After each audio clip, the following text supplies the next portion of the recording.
What's good, YouTube? It's Vern. I'm back with another video.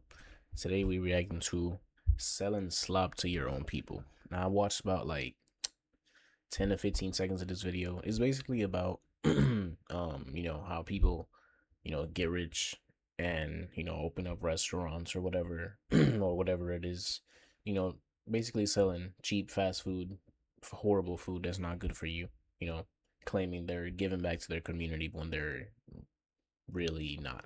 Half the time, most of the time, they don't even live in the community.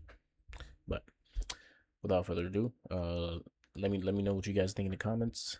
Leave a like, comment, subscribe.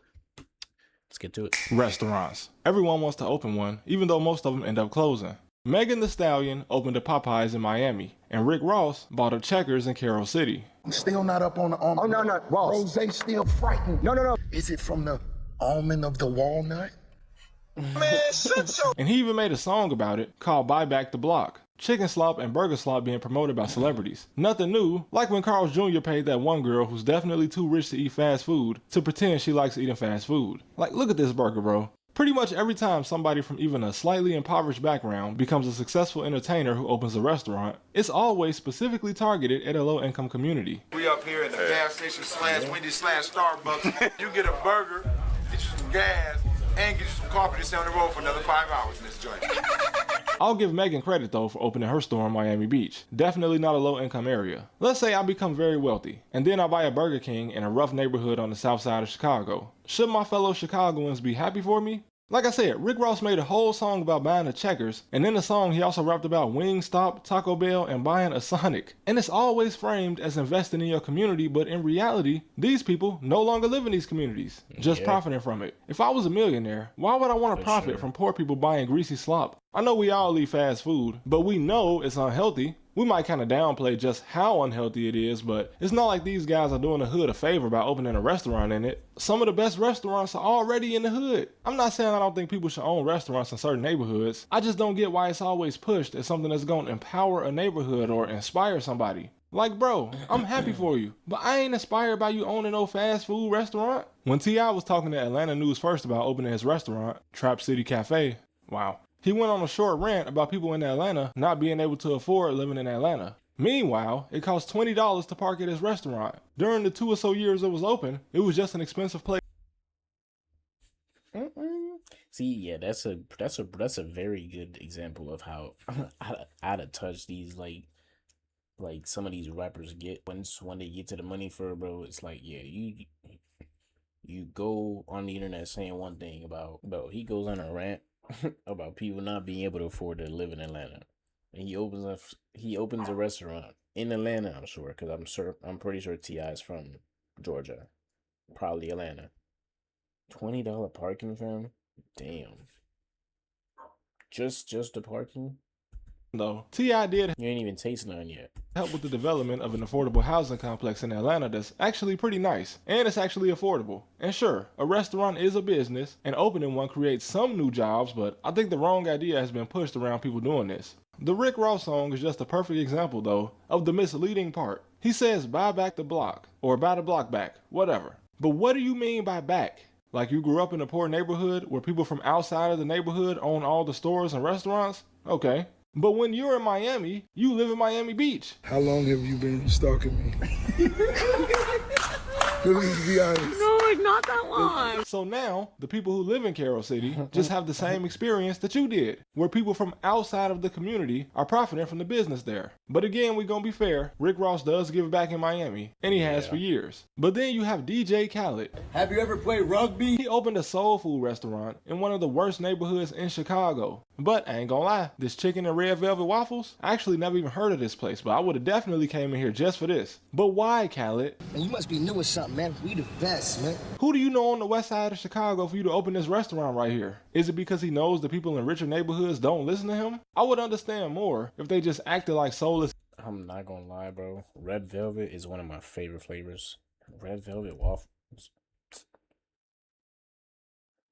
I'm not making this. Yeah, hold on. Let me chill.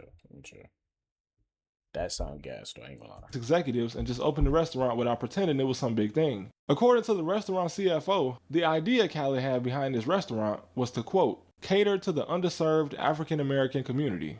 Like, what? Underserved? But why? I used to live over here, bro. I was never underserved. The food was already good before this place existed. I love food, but you know, it's just like taking a sponsorship. If McDonald's offers you $20,000 to do an ad, you could take it, but then you be an advocate for slop. You might love McDonald's. You might have some good memories of you and your friends chilling and eating at McDonald's, but one day you have to come to a realization, just like I did. Many times when I make a video, I get comments from people who didn't know about something until they watched my video. And so many times I've seen people agree with something I say partially because they trust my opinion. So that means that someone is learning from me and also kind of having their opinion shaped by me. So imagine if I said, go support my business by eating a greasy cheeseburger so I can buy a Mercedes. Thanks guys, couldn't have done it without you. Like damn, I can eat a cheeseburger and you can too. It's hard enough for me to lay off the burgers and milkshakes. But I don't need you having high blood pressure on my conscience. Money can't clear your conscience.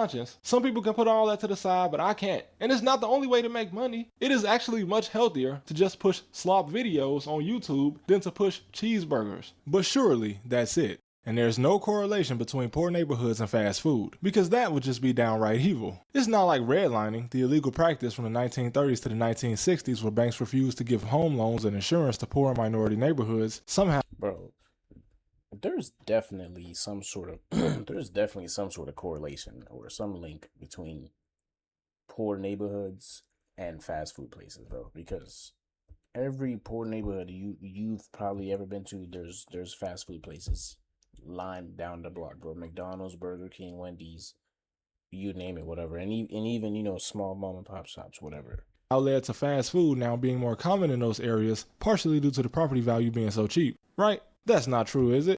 Well, I didn't say it, but a few studies did. And it's just a theory based on studies trying to figure out the aftermath of redlining, which is kind of crazy since some of the people in these areas were being illegally excluded from loans that would have helped them buy a house. The generations that came after didn't inherit anything because, well, the parents and grandparents couldn't own a home in certain places. And now, allegedly, these same people are being targeted by the corporate interests of unhealthy fast food. Supposedly. But that all seems kind of political, so we'll stay away from that. So is this selling slop to your own people? I'm sure that many people who visit restaurants owned or in partnerships with entertainers have no idea of those entertainers' involvement. Like, surely, if you went to this random Checkers in Carroll City, you wouldn't just know it was owned by Rick Ross. Or if you went to this random Popeyes in Miami Beach, you probably wouldn't know it had anything to do with Megan Thee Stallion. So it's not that serious, I guess. I suppose the main problem I have is this idea of becoming wealthy and buying your old neighborhood. Because it sounds one way, but in reality, it plays out completely different. Investing in your old neighborhood can either be you building an expensive restaurant but also providing cheaper housing. It can be you buying a greasy burger spot while you yourself are on a health journey, or it can just be you putting a super unhealthy restaurant in the hood and then acting like the neighborhood needed a restaurant because, I don't know, you've heard someone say the term food desert before, which is what I think happened to DJ Khaled. Areas that are a little rough around the edges are sometimes described as food deserts, which doesn't mean it lacks restaurants. It actually refers to a lack of healthy and fresh food in the area,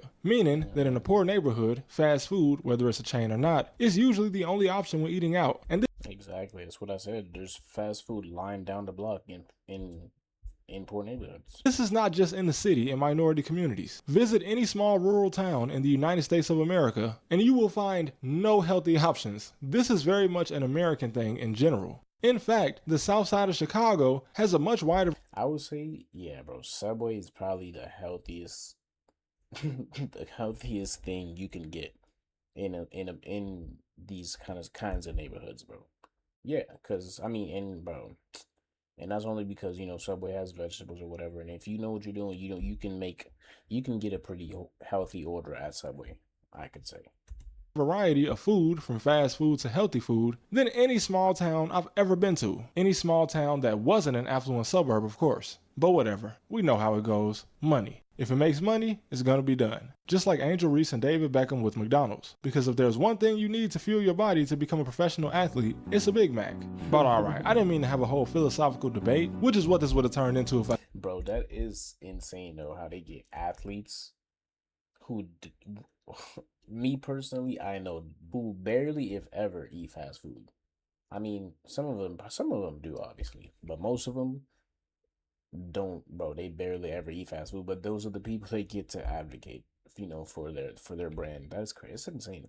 Let me know what you guys think in the comments about this video, about fast food in general, and people opening up fast food restaurants in their hometowns, so to say, or whatever, and calling it giving back to the neighborhood when really, none of this stuff is healthy.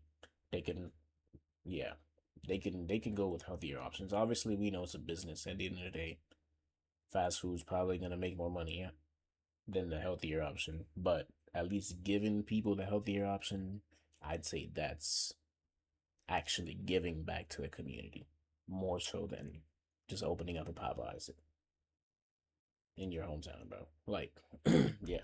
Let me know what y'all think. Leave a like, subscribe. Peace.